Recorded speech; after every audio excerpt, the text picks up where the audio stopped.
Oi gente, eu sou a Jack do canal Livros e Bichos e sejam bem-vindos a mais um vlog.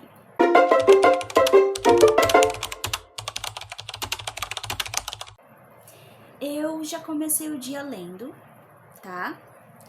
E eu fiz meu café, eu fiz meu suco, eu fiz meu pão com carne, que eu gosto de comer pão com carne e tal. Eu tenho restrição alimentar e aí eu geralmente como a mesma coisa.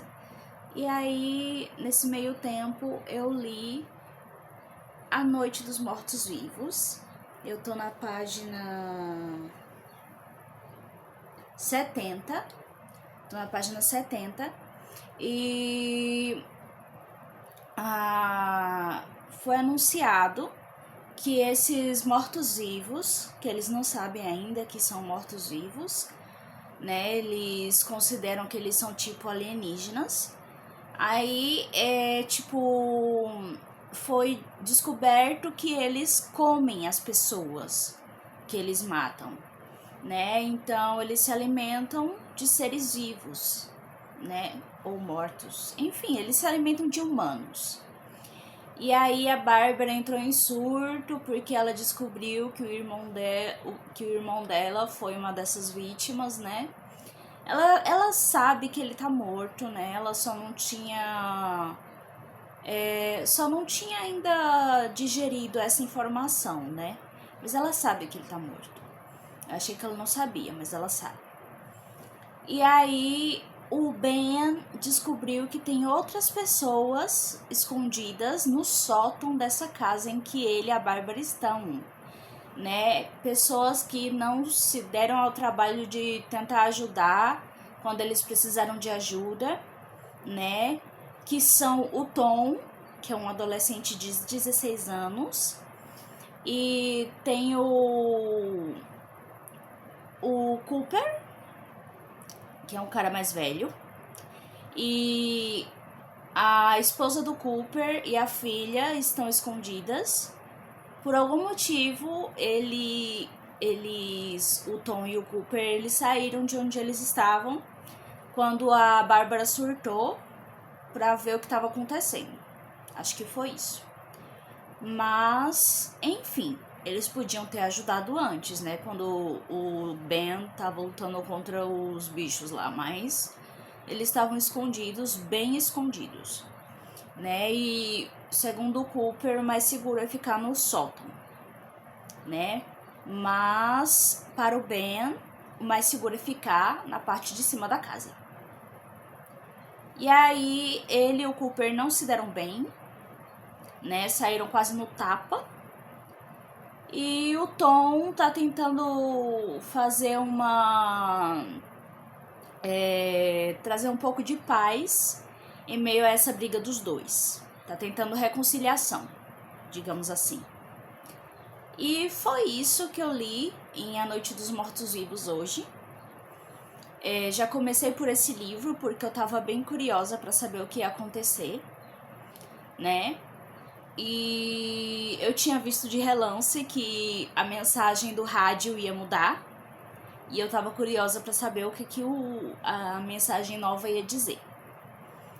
E aí é isso, né? E eu ouvi a minha ia ler pra mim Sementes Malditas. Sementes Malditas. O que tá acontecendo aqui? O Tristram também tá mandando cartas para Beatrice, né? Só que ela não recebe as cartas, é óbvio, né? Todas as cartas são interceptadas, provavelmente pelo Derek. E aí, até porque o Derek pode se sair muito bem com esses dois filhos agora, porque uma pessoa com o cargo que tem filhos tem mais chances de conseguir uma elevação de cargo por ter esses filhos, entendeu? E aí é óbvio que ele não vai perder a chance, né? Aí o Tristan tá lá se lascando no exército, lutando contra... Eu não entendi essa parte, que o exército tá lutando contra outras pessoas.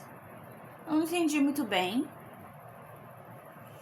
E acredito que tudo isso é porque o meio de sociedade pelo qual eles vivem está ruindo, né? Está chegando ao fim. E aí é isso, sabe, gente? Basicamente é isso que tá acontecendo. E aí o Tristram, ele é apaixonado ainda, ele ainda ama a Beatrice. E ele ainda acredita, assim como a Beatrice, que eles ainda podem ficar juntos. Agora, eu vou ouvir mais um livro na minha IA, que é esse daqui, Suicidas, do Rafael Montes. E aí, depois desse, eu vou ler Ecos, que geralmente eu começo o meu dia lendo Ecos, porque Ecos me dá energia, me dá dopamina, mas hoje eu comecei pelo A Noite dos Mortos-Vivos. E aí eu vou ouvir esse livro aqui, e é isso, tá? Por enquanto é isso que tá acontecendo. Gente, eu tava ouvindo Suicidas e... caramba, tipo, sabe, mostrou um pouco do passado no dia seguinte à descoberta do acidente com os pais do Zack.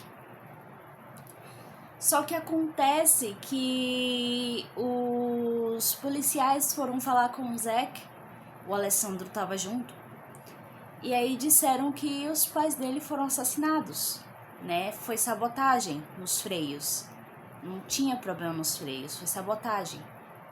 E aí eles disseram que o Zack era o mais suspeito, porque o pai do Zack ia mudar o testamento e em vez de, em caso de morte, o Zack ficar com todo o dinheiro da família, da herança, ele ia ficar com apenas metade. E aí ele ia mudar esse testamento quando voltasse da viagem. Só que ele não voltou vivo da viagem, então não houve mudança de testamento. E aí o Zack ficou com tudo. E aí não sei o que pensar. Não sei. O Zack é uma pessoa horrível.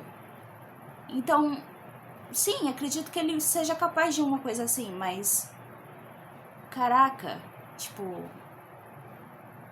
eu não tenho certeza do que pensar. Mas enfim. Foi um dia de leitura surpreendente nesse livro aqui. E vamos continuar, né, a leitura no próximo dia de leitura desse livro e ver o que acontece.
Oi, gente, vim atualizar vocês sobre as minhas leituras. Eu li Ecos, tá? Eu tô na página 250 de Ecos. Eu tô na terceira história. A terceira história é sobre a Ivy e a família dela. A Ivy é a nossa tocadora de gaita da vez. E ela tem a mesma gaita com a letra M gravada nela, né?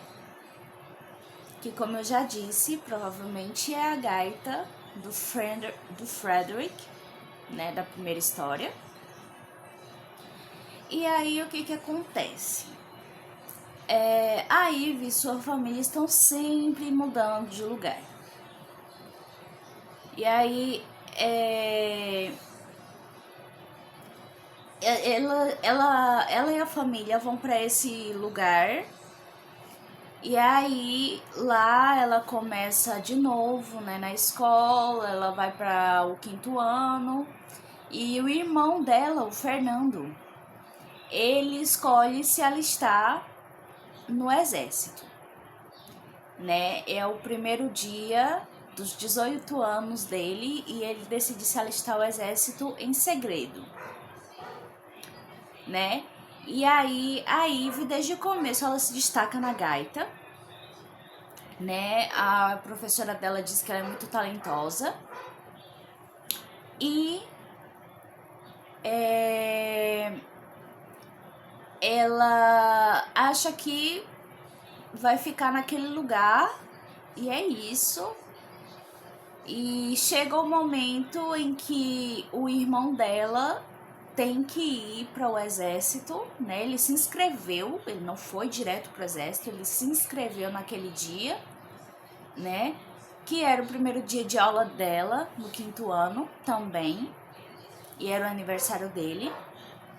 E aí, depois daquele dia, teve o treinamento básico no exército, e ele foi, né? E ele amava ouvir ela tocando gaita. Ele pagava 1 centavo para ela tocar para ele sempre. E a família era feliz. E ela unia muito a família com aquela música que ela produzia. Aí beleza, né? Só que depois de um tempo, o irmão dela para de escrever. Não sabemos o que aconteceu com ele ainda, não sabemos se ele está bem. Não sabemos se ele está vivo, né? Só sabemos que no momento atual já se passou muito tempo e eles vão se mudar de novo. Né? E aí a Ivy tá muito triste porque ela ia se apresentar na rádio com um solo, né, na gaita. E ela tava fazendo surpresa pra família dela e tal. E a família faz pouco disso. E diz que não dá pra esperar, tem que se mudar logo. Tipo, imediatamente. Então ela não vai poder se apresentar, né? E ela fica sempre questionando, né? Se fosse o jogo de futebol do Fernando, aí vocês esperavam, né? Tipo, ela já sentiu já a acidez que é, a diferença que é o tratamento com ela e com o Fernando, né? Que é o irmão dela. E aí eles estão a caminho do local novo em que eles vão morar. E é isso, gente. Eu não espero um final feliz mais, né? Mas eu vou curtir a história mesmo assim. O tanto que der pra curtir a história, eu vou curtir. E é isso. Oi, gente. Passei aqui para avisar que eu concluí mais uma leitura. E foi uma leitura de e-book. O e-book que eu estava querendo concluir há tanto tempo, né? O e-book de Entre Noites e Livros. Eu vou botar a capa em algum lugar da tela aí para vocês verem a capa. Ou talvez eu bote assim, bem no centro, só para vocês terem uma ideia. E é um livro LGBT, que é a P+, de romance, né? E é um romance gay, muito bom mesmo, gente. Eu gostei. O começo dele é meio maçante, achei meio chato o começo, mas ele vai crescendo, né? Ele vai crescendo, que é o ideal de qualquer livro. E aí eu dei 4 estrelas. Ele vai crescendo e se torna um romance super fofinho, super cuti-cuti. É a coisa mais linda desse mundo. A minha gata veio dar o ar da graça, né? E aí, diz pra eles, filha, diz pra eles, leiam Entre Noites e Livros. É muito gostosinho de ler. Eita, gente, é um amor essa gata, viu? Bibi, eita, bibi. Foi-se embora. Enfim, gente, eu recomendo, tá, o e-book. Esse e-book, a gente vai ter a história do Gregório e do Nicolas. O Gregório é um garoto que conseguiu uma bolsa numa escola de gente rica. E o Nicolas é a pura riqueza, ele é super rico, então ele tá na escola porque os pais deles podem bancar. E aí o que que acontece? Eles são rivais. A gente vai ter aí uma história de inimigos para amantes, de certa forma. Eles são rivais e um tenta sempre se sobressair sobre o outro, mostrando que eu sou mais inteligente, não sei o quê. E aí vai ter esse negócio deles dois rivalizando um contra o outro. Só que aí eles fazem uma caca. E aí eles vão ter que participar da competição que a escola vai fazer juntos. E aí, gente, só amor, né? Só amor. Oi, gente. Eu vim fazer a última atualização desse vlog, tá? Vou finalizar o vlog. Mas antes, eu vim dizer que eu ouvi, na verdade, Trono de Vidro. Eu tô na página 350. Eu vou fazer o seguinte, eu tô quase terminando esse livro, aí eu vou deixar os outros livros dos outros dias para depois, e nesses últimos dias agora desse mês eu vou só ouvir Trono de Vidro e Sementes Malditas, e vou tentar terminar os dois, né? Aqui a gente tá numa parte em que a Celina tá lutando contra o Caim, e aí ela foi envenenada com sanguinária, né? Que é um veneno que ela não sabia identificar. E aí ela tá apanhando muito e provavelmente ela vai morrer. Mas vai acontecer alguma coisa, né? Alguma coisa vai acontecer e ela vai conseguir sobreviver. Mas o que será isso, eu não sei, né? E aí ela tá tendo várias ilusões e vendo coisas e passando muito mal, não consegue lutar, não consegue segurar a arma, né, pra lutar contra o Caim. E aí é isso que tá acontecendo aqui, né? E aí, gente, eu só queria dizer muito obrigado por chegarem até aqui, quem chegou até aqui, né? E dizer que é muito importante que vocês curtam, compartilhem, se inscrevam no canal, tá? Comentem para eu saber o que vocês acharam. E é isso. Esse é o final desse vlog, né? E aí eu vou ouvir agora Sementes Malditas. Eu não li nada hoje, tá? Eu tava desanimada, eu não tava com vontade, e aí eu não li nada. Eu despertei agora, tipo, comecei a criar coragem agora para fazer as coisas. E aí eu tô fazendo aqui, né, minhas leituras e tudo mais. Então, obrigado por terem chegado até aqui novamente, por terem chegado até aqui novamente, e tchau, tchau.